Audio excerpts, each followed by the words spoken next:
Bonjour Patricia, merci d'avoir répondu à notre invitation. Est-ce que tu peux te présenter en quelques mots?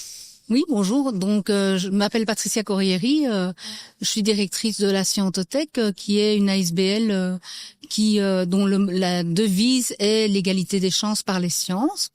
J'ai une formation d'ingénieur civil à la base et en voyant la façon dont moi j'avais appris, qui était selon moi pas assez active et beaucoup trop théorique, ça m'a donné envie d'accompagner les jeunes dans des connaissances des sciences plus intéressantes et plus actives.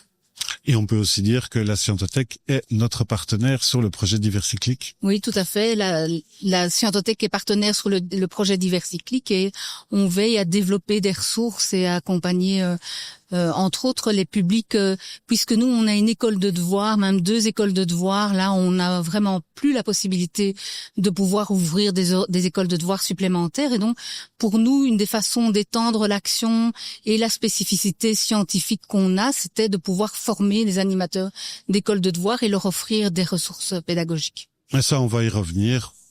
Le sujet, on va concentrer alors notre échange sur l'école de devoirs. C'est un excellent exemple justement d'application concrète du travail de la Scientothèque autour de l'IA.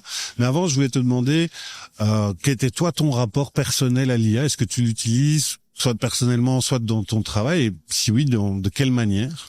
Donc moi, mon rapport à l'IA, donc je pense que ça fait un certain temps qu'on entend parler d'IA, et puis les modèles larges de langage sont arrivés, et ça a été, c'est vrai que ça a été l'effet waouh au moment où ChatGPT est arrivé, et puis après ça, alors moi maintenant, je suis fort dans une relation où il y a beaucoup d'outils où je me dis c'est quand même vachement limité. Tout le monde croit que c'est la panacée universelle. C'est comme les robots au moment où il y a eu les problèmes au niveau du nucléaire au Japon. On était tous tout étonnés que les robots aient pas solutionné le problème. Et moi, il y a quand même souvent, je me dis que l'IA a quand même des formes de limitation, en tout cas dans nos usages de tous les jours. Alors moi, mon utilisation par rapport à ce que j'ai à faire, c'est surtout du chat GPT. Je suis quelqu'un qui a fait des études avec des parents qui n'ont pas fait d'études, donc peut-être que le langage, c'est une des limitations que je peux avoir au niveau de l'expression. Et donc, je trouve que au niveau du langage, c'est un amplificateur. C'est très utile. Pour de la reformulation, tout à pour fait. Les codes, certains codes sociaux par l'écrit. Ok. Et alors, je rebondis sur ce que tu dis parce que, en fait, donc tu as eu, j'imagine par ta position, parce que tu viens du monde universitaire, oui, tout à fait, un accès plutôt précoce aux premières IA, et puis tu as développé progressivement un rapport assez sceptique, si j'entends bien. Et qu'est-ce qui, toi justement, t'a fait passer de cette connaissance précoce à un rapport sceptique en disant finalement ce qu'on en raconte dans le débat public est beaucoup plus élogieux que la réalité? Oui, donc moi ce que je trouve, c'est que dans le développement qu'on a et qu'on voit se développer autour de l'IA, je trouve que ça fait fort. Je trouve qu'il y a une bonne comparaison, c'est un développement comme de la fast fashion. Donc il y a une espèce de consommation de l'IA qui est vraiment tous azimuts, sans avoir vraiment de réflexion autour de cette IA, de cet usage, des implications même environnementales et ainsi de suite. Et on nous annonce, bon, moi j'ai un ami qui est graphiste et je lui disais ça va faire tous les films et tout ça. Mais finalement, chaque fois qu'à la Scientothèque on s'est dit allez, on va aller chercher quelque chose, on va faire un film et tout ça, on était un peu surpris par les limitations, par la qualité, et finalement ça résolvait pas tous les problèmes qu'on avait imaginé que ça allait résoudre. Et enfin, il faut dire que j'ai un fils qui vient de finir une thèse où il a utilisé l'IA. Et souvent, il dit un très très bon arbre de décision, c'est vraiment ça marche tout aussi bien dans certains cas que une IA très sophistiquée, et avec l'avantage que j'ai la maîtrise absolue et que je sais ce que ça fait. Alors que quand je le mets dans la boîte noire IA, ça a fait un truc pour moi, mais je sais pas trop ce qui s'est passé, quoi. Donc ça, on peut dire que finalement un certain scepticisme, qui est pas encore un refus, mais un scepticisme, vient à la fois de ta pratique, de raisons pratiques, mais aussi de raisons de recherche. Oui, un scepticisme critique. Bon, autour de moi, il y a que des scientifiques. Il y en a encore dans l'équipe de recherche de mon mari. Il y en a un qui dit, moi, je suis encore toujours plus rapide que l'IA, donc j'utilise pas Copilote. Et au moins, mon programme, quand je l'ai écrit moi-même, je l'ai écrit moi-même. Ok, c'est un parcours intéressant. Et alors, dans ton parcours professionnel, donc tu disais que un des projets dont tu voulais nous parler, parce qu'il y en a plusieurs, mais on ne va en choisir qu'un pour un format court. Donc c'est les écoles de devoirs. Oui.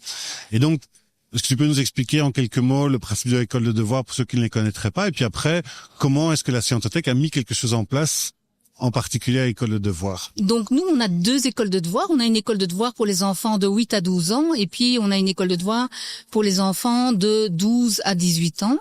Et donc la position par rapport à ces outils-là, c'est une position nuancée.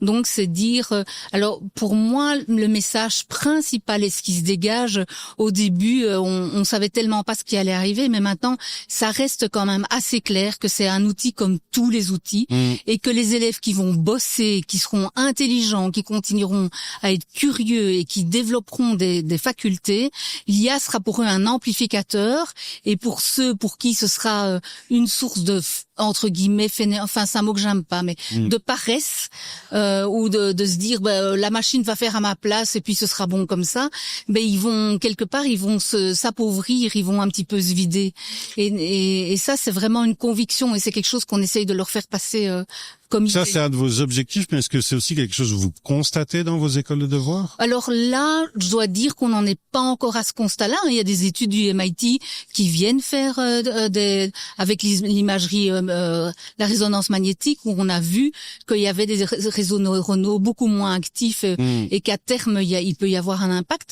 Donc moi, enfin voilà, donc là il y a des recherches qui ont prouvé ça. Moi je peux pas encore dire que, enfin bon, ce qu'il y a c'est que moi je constate, mais bon c'est complètement subjectif, parfois un appauvrissement culturel. Je suis quand même, nous avec le sujet qu'on a, mais bon tout ça c'est toujours très subjectif. Je suis très étonnée, ces derniers jours j'ai circulé, j'ai vu beaucoup de jeunes et je suis quand même étonnée de voir combien de jeunes ne savent pas qu'on a un nouvel astronaute. C'est un bête truc. Et donc, je me dis que c'est peut-être l'accès à l'information, que dans le temps, tout le monde regardait le JT. Les jeunes ne regardent plus le JT.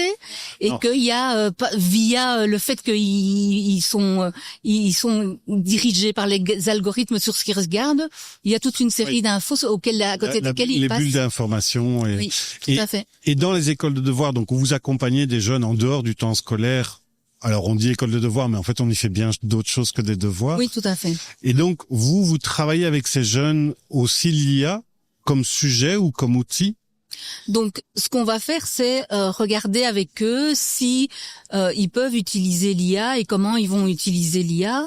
Et moi, je passe quand même un certain temps à expliquer aux jeunes que ce qui est important, c'est que ils développent leur idée.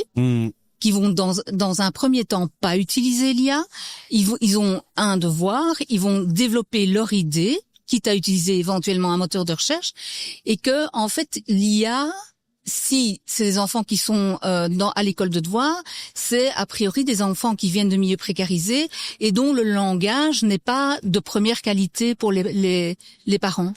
Enfin de première qualité, c'est-à-dire que c'est pas la langue maternelle, soit c'est pas la langue admissible. Et donc ce qu'on va donc ça peut les aider à reformuler, mais que ce qui est super important, c'est que la formulation initiale soit la leur. Donc pas faire répondre à l'IA à la question, c'est eux qui répondent à la question. Et alors comme ça, ils peuvent approfondir et améliorer la qualité de leur langue et de leur façon de parler le français. Donc pas un producteur, mais un tuteur. Oui. Et comment justement comment est-ce que vous pensez à la Scientothèque ce rôle de tuteur? Parce que comme l'IA donne cette impression de toute puissance, elle peut vite déborder Comment est-ce que vous la canalisez? Comment est-ce que vous construisez ce rôle de tuteur? Alors là, on est encore au début, mais j'imagine que on n'a pas encore fait ça, mais je pense qu'on va quand même commencer à leur montrer qu'il y a des outils qui démontrent que s'ils l'utilisent trop, mais ça, on n'est pas encore là. On n'a pas encore le recul par rapport à ça. Mais le jour où on aura le recul qui montrera que le fait de l'utiliser trop, ça appauvrit d'un point de vue cognitif, on va bien leur montrer. Et finalement, on a quand on est dans une école de devoir, on a un rôle de parent informé. Finalement, c'est ça notre rôle. Et c'est pas lié à, puisque, l'école de devoir et tout ce que j'ai toujours fait. Moi, je suis aussi issue de l'immigration. Donc, c'est pas lié à tout ce que les parents, par la position qu'ils ont. C'est ça. C'est donner tout ce qu'un parent, donc voilà, moi j'ai un fils qui a reçu des tas de trucs parce qu'entre-temps j'avais fait des études et ainsi de suite.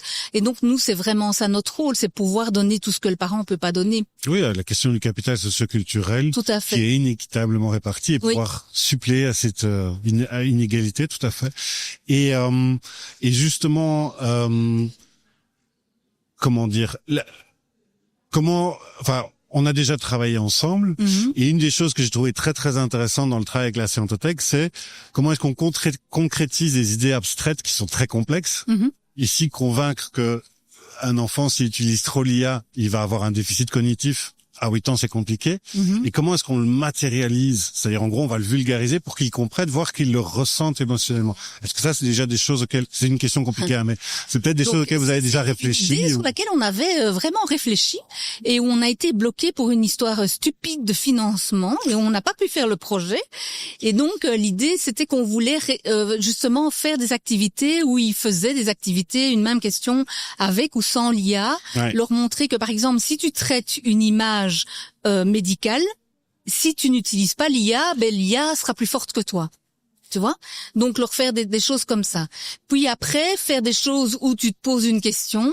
Et puis un troisième truc, une troisième chose qu'on aurait voulu faire avec eux, je donne par exemple l'histoire de la classification des insectes. J'ai une instite là en face de moi.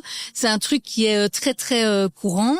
Et soit ils vont aller sur l'IA chercher quelles sont les caractéristiques de l'insecte, les 6 pattes, la tête, le corps, le thorax et ainsi de suite. En espérant qu'il n'y ait pas d'anesthésie.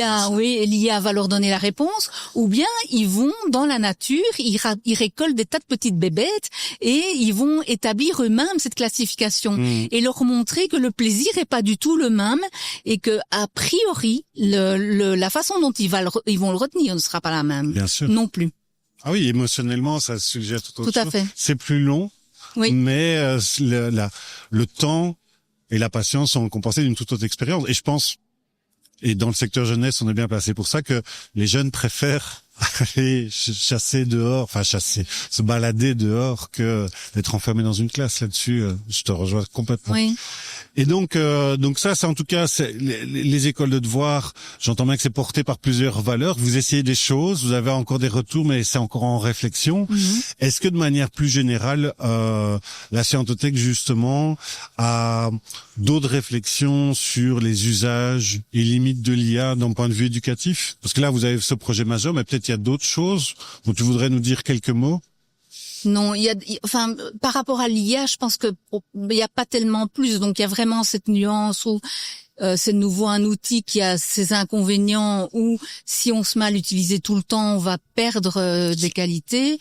Mais par contre, si on l'utilise bien, on peut quand même acquérir et en effet trouver une forme d'aide qu'on n'a pas à la maison.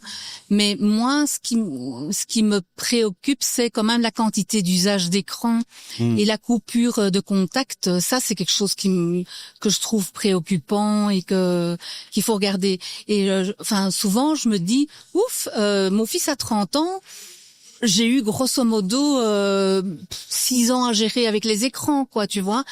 Si j'avais eu 18 ans à gérer avec les écrans, je me suis déjà dit mais ça aurait été la bagarre à la maison et c'est quand même les parents sont courageux, quoi. C'est difficile d'être parent. Oui, c'est vraiment et donc ça c'est aussi quelque chose.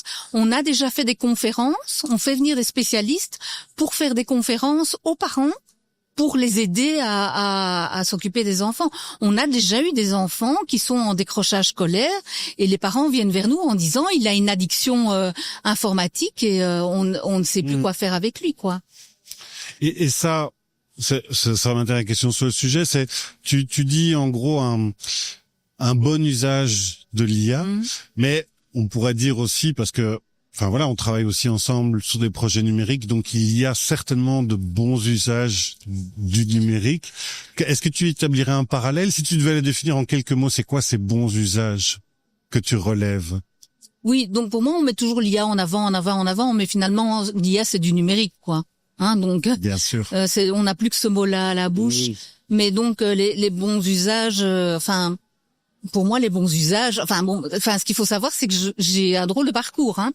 Donc, en fait, je suis ingénieur civil, puis j'ai fait les candis en psychopéda, et après ça, je suis psychomotricienne. Donc, en tant que psychomotricienne, je suis psychomotricienne au couturier. Donc, c'est pas du circuit, hein. C'est vraiment la réflexion autour du développement de l'enfant. Donc, le développement de l'enfant, ça passe par quelque chose de 3D, quoi. Donc, toucher des objets, hein. Donc, quand je vois des petits, ça m'est déjà arrivé d'être en vacances et de voir des gosses au petit-déj avec un écran devant eux. Moi, ça me fait hurler. Mais, et aussi, ce que je vois, c'est que moi, je me baladais partout avec des jouets quand on allait au restaurant et tout ça. Je vois plus les enfants avec des jouets en main. Je vois plus les enfants avec du 3D. Or, c'est comme ça qu'ils construisent.